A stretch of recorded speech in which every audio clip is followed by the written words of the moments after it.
The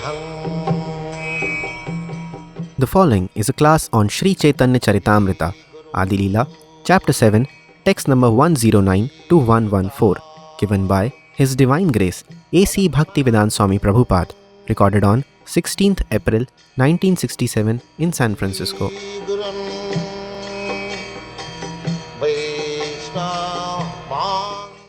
So Chaitanya Mahaprabhu is stressing that to read Vedic literature, Vedanta, Upanishad, these are principal literatures in the Vedic knowledge.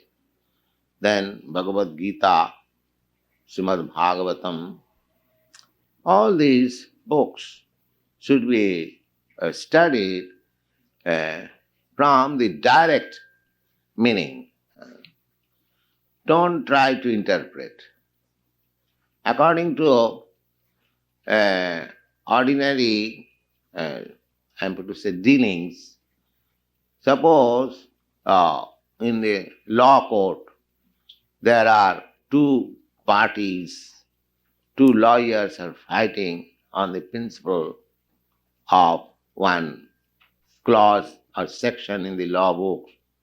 One is interpreting in a different way, one is interpreting in a different way, and the judges give their judgment.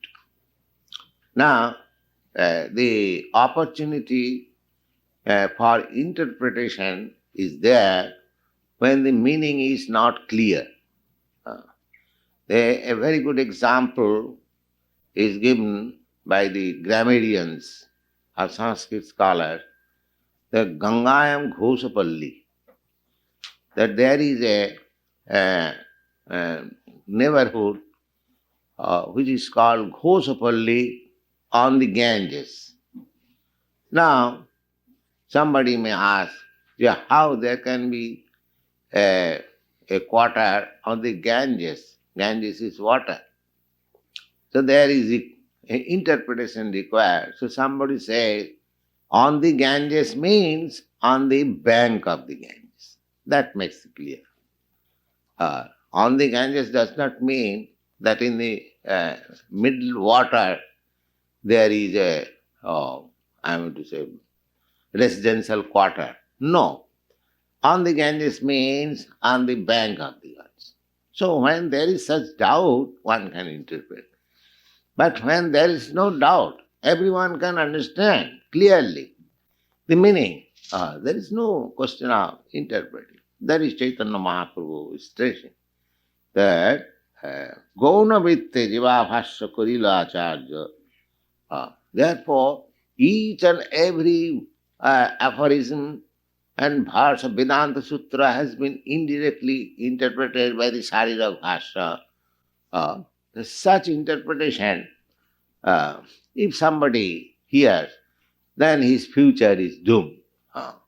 Just like our Gandhi, he wanted to prove from Bhagavad Gita, non-violence.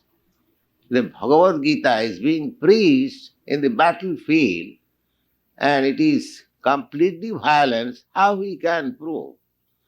Therefore, he is dragging the meaning out of his own character is very troublesome, and anyone will read such interpretation, he is doomed. He is doomed because the Bhagavad Gita is meant for awakening your Krishna consciousness.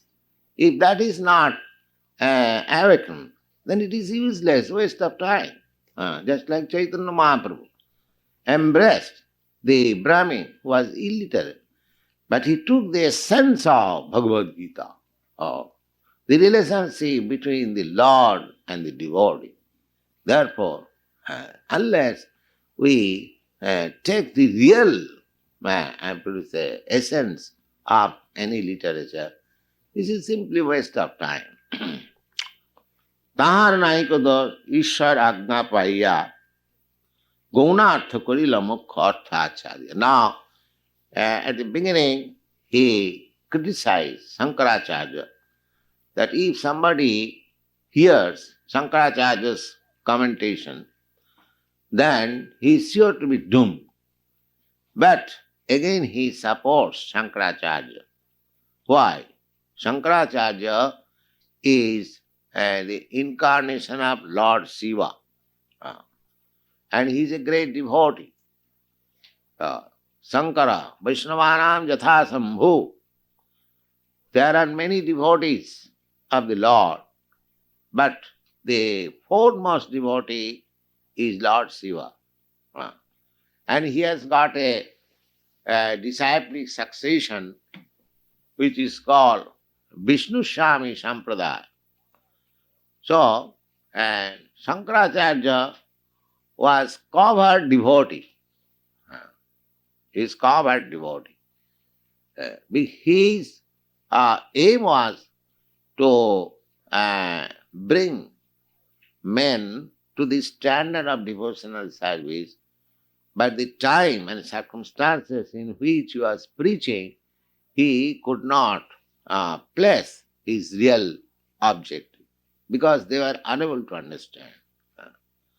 At last, at the end of his life, he composed so many poetries in praise of Vrindavan Lila, and especially his very famous Chatpat Panjika, that is, he has stated, Bhaja Govindam, Bhaja Govindam, Bhaja Govindam Mudhomate, Prapte Sanni Hite Khalu Marane, Nahi Nahi Rakshati Duking Karane. My dear foolish brothers, you kindly worship Krishna, Govinda. Thrice he has said, Bhaja Govindam, Bhaja Govindam, Bhaja Govindam, Mudhomate. Mudhomate means you foolish nonsense. You kindly worship Govinda. Why? Now, Prapte Sanni Hita Khalu Marane. When death will be nearer, your this grammatical interpretation, duking karana, this pratyay, that pratyay, arguing jugglery of words will not save you. Will not save you. You please worship Govinda. That is his instruction. And there are many others. So Shankaracharya was a covered devotee. He was devotee. Somebody accuses Shankaracharya that he was covered Buddhist. But so far I am concerned, I say that Shankaracharya was covered devotee. He was devotee at heart. But because he was ordered to preach in that way, otherwise there was no alternative. That is stated in the Padma Purana. When there is the conversation between Lord Shiva and his wife Parvati, he disclosed that in the age of Kali, as a Brahmin, I preach this Mayavad philosophy, which is covered Buddha philosophy. Buddha philosophy says that this material life is all. After this material life, there is nothing, all void. And Shankaracharya say that it is impersonal, there is no variety. So in both the philosophies, there is no acceptance of Lord, the Supreme Lord, Personality of God. Therefore, they are called Nastikavad. Nastikavad means atheism. Atheism. Chaitanya Mahaprabhu has described Buddha religion as atheism. And Mayavad philosophy, he has said, it's dangerous atheism. He has given a little preference to Buddhism, but to Mayavad philosophy, he has stated it is dangerous atheism. His exact version is like that. Ved na maniya Buddha hoila nastik. Vedasraya nastikkavad Buddha ke adhik. He says that we call the Buddhists as atheists because their simple reason is that they do not accept Vedas. Lord Buddha, he denied that I don't care for the Vedas. I have got my this. own proposition that ahimsa, non-violence is the religion. That's all. So he did not accept Vedas. Therefore, those who are Vedantists, those who are followers of Vedas, they call Buddhist religion atheism. Atheism means anyone who does not believe in scriptures, standard scriptures, that is called atheism. So, Chaitanya Mahaprabhu says that Buddha philosophy is atheism undoubtedly, but Sankar philosophy is dangerous atheism because he is accepting Vedanta, but he is preaching atheism. He is accepting under the shelter of Vedanta, he is preaching atheism. So therefore they are more dangerous. Just like you are fighting with your enemies, that is very clear. The other party is my enemy. But if somebody is treating as your friend and within he is trying to kill you, enemy, that is very dangerous enemy. So similarly, Chaitanya Mahaprabhu said that Buddhism is atheism. That's all right. But this Sankar's philosophy is more dangerous than atheism. And actually, so-called, so many Swamis and Sannyasis, they come from India. They are the same dangerous atheists. Nobody has preached in your country this philosophy of Krishna consciousness, and Bhagavad Gita is widely read, but differently interpreted. So therefore, they are dangerous atheists. They are under the garb of Bhagavad Gita. They are preaching atheism. So they are very dangerous. But still, because he was Lord Shiva, incarnation of Lord Shiva, and he had a particular duty, therefore Chaitanya Mahaprabhu supports now the Tara Nahika dosh. He is not faulty. He is not faulty because the time required to propagate such philosophy, and he had done that under the order of the Supreme Personality of Godhead. He wanted. There is Padma Puran, there is statement. In the Padma Puran there is Mayavada Achasastram Prachannam Bauddham Uchyate. In the Padma Puran it is stated that this Mayavad philosophy is covered Buddhism. Maiva Kalpitanga Devi Kalau Brahmana Murtina. Lord Shiva says to his wife, my dear Parvati, in the age of Kali, in the garb of a Brahmin, I will have to preach this philosophy. Brahmanascha aparang rupang nirgunang bhakkhate maya.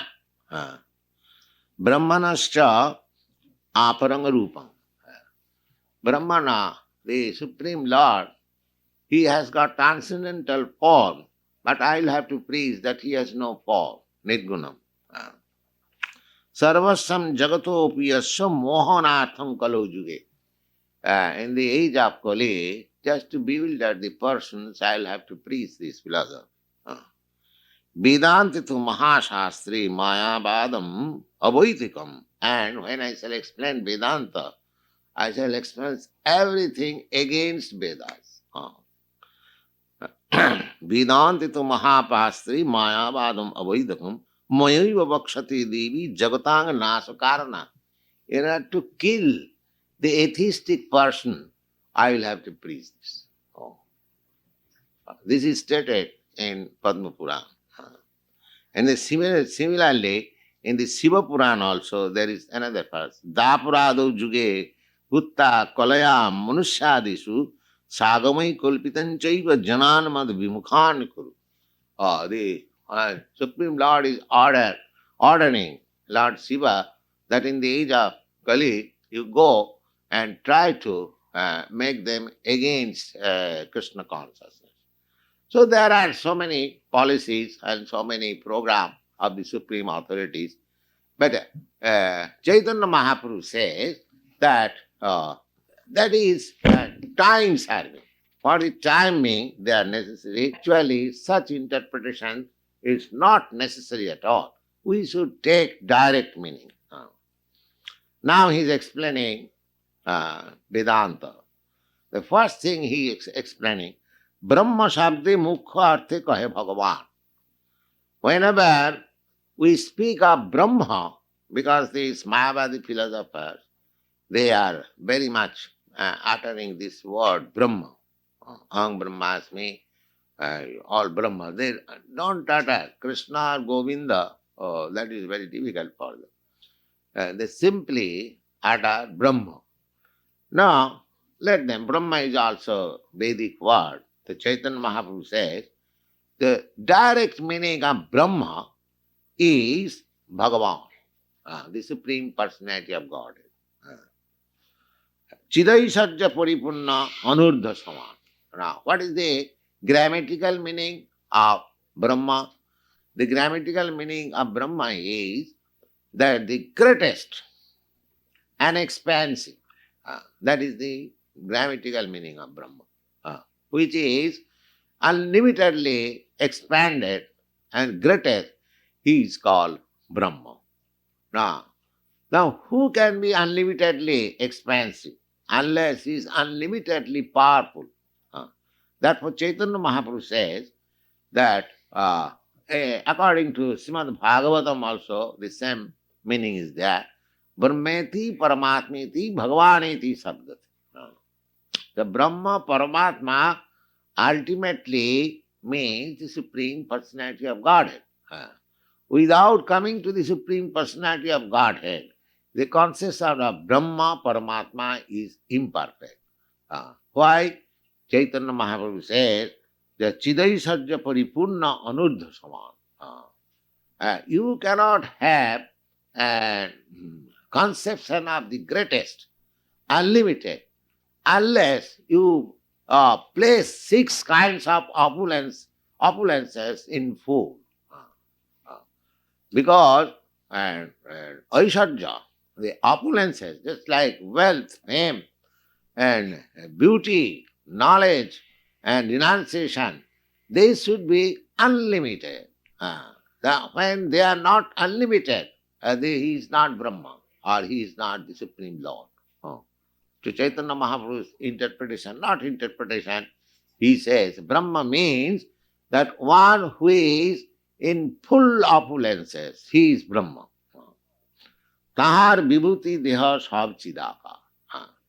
Therefore, because he is the greatest, therefore he cannot be under the control of this Maya. The Mayavad philosophy says that we are now under the control of Maya. Therefore, we have forgotten that we are all gods. And in the Nikhilananda's book, this is explained, and he is discussing the Vivekananda's speech, that we are all gods. Every one of us, we are God. And then, why you have become dog? That we do not know. That is the explanation. But actually, the explanation is that we are also Brahma, but we are not Bhagavan, the Supreme Brahma. That is the explanation. Therefore, we are prone to be under the subjugation of Maya. This is real explanation. I am not the Supreme Brahma, the greatest Brahma, I am not. Brahma means greatest. But I am also Brahma, but I am the infinite and the infinite Sima. We are infinite Sima. That is confirmed in the Bhagavad Gita also. Mamai Vangsha Jiva Bhuta. My these living entities, they are my parts and parcels. So as part and parcel of the Brahma is also Brahma. As part and parcel, minute particle of gold is also gold. Minute particle of poison is also poison.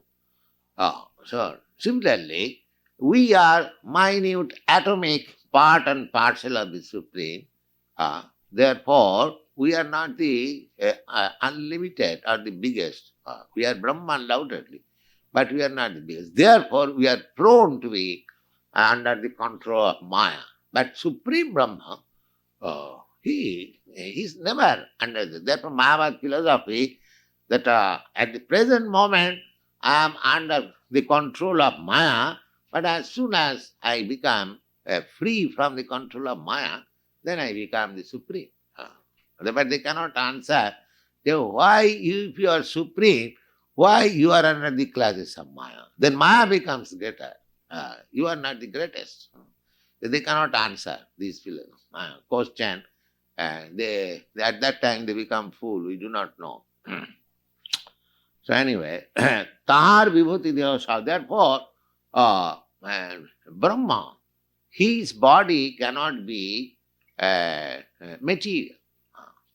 The material matter is under his control. Devidjisa Gunamai Mama Maya. In the Bhagavad Gita, it is said that this material nature is under my control. And in another place it is said, Maya dhakshena prakriti suyate sacharacharam hitunanina kauntya jagadvi parivartate. The whole cosmic manifestation is rolling on and under my superintendence. Maya dhakshena, under my order, under my supervision. Prakriti, the huge, gigantic material nature is working under me. Hetunanaya. And on this account, there is rules and regulation, everything is being done nicely. So, Chaitanya Mahaprabhu says that because Brahma, or the Supreme Lord, is the greatest, therefore his body cannot be made of this material nature. Because material nature is created at a certain interval. And who creates? They creates the Supreme Lord. The creator therefore cannot be under the material nature. If I am creator of something, so I cannot be under the that particular thing which is created. It is logical. Therefore, because the Supreme Brahma or Bhagavan is the creator of this material nature, he cannot be under the control of Maya. That is also stated in Bhagavad Gita many places. Sambhavami Atma Maya. Atma Maya, not this Maya. Maya means potency. That we have got the experience of this potency, material potency, but there is another potency which is called spiritual potency. So spiritual potency is the internal energy of Krishna, and material potency is the external energy. So Krishna says that whenever I come, jada jada idhanma saglani bhavati bharat, whenever there is discrepancies in the discharging of religious principles, adharmasya, abhuthanam adharmasya, and there is great predominance of irreligiosity, tadatmanam sijamaham, that time I come. Paritrana, why? Paritrana sadhuna vinashaya duskridam, just to save the pious and the righteous and to vanquish the impious. So these are stated in the Bhagavad Gita. Therefore, natural conclusion, as Chaitanya Mahaprabhu said, that his potencies, his body and his activities, everything spiritual. There is nothing material. Chidvibhuti achadya kahe nirakar. And where there is some indication of impersonalism in the Vedas, it should be understood that his body is not of this material nature. If somebody says that God does not belong to this matter, that is all right. That does not mean he is impersonal. He has got his spiritual body. Matter is denied. The whole Upanishad, first of all, they describe the Supreme just like apanipada javanagrahita. There are Vedic statements that the Supreme has no hands. But if he has no hand, how he can accept?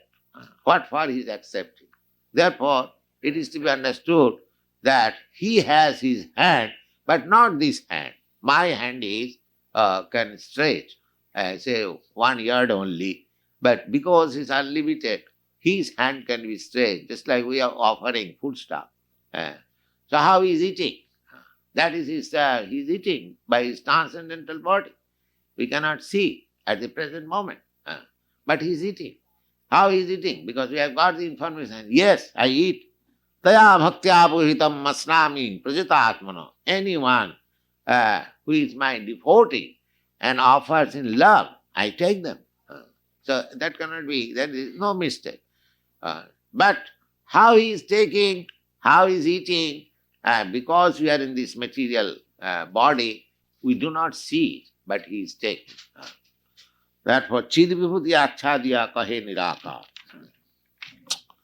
Chidananda deho tar sthana parivar, tare kahe prakita sattir vika.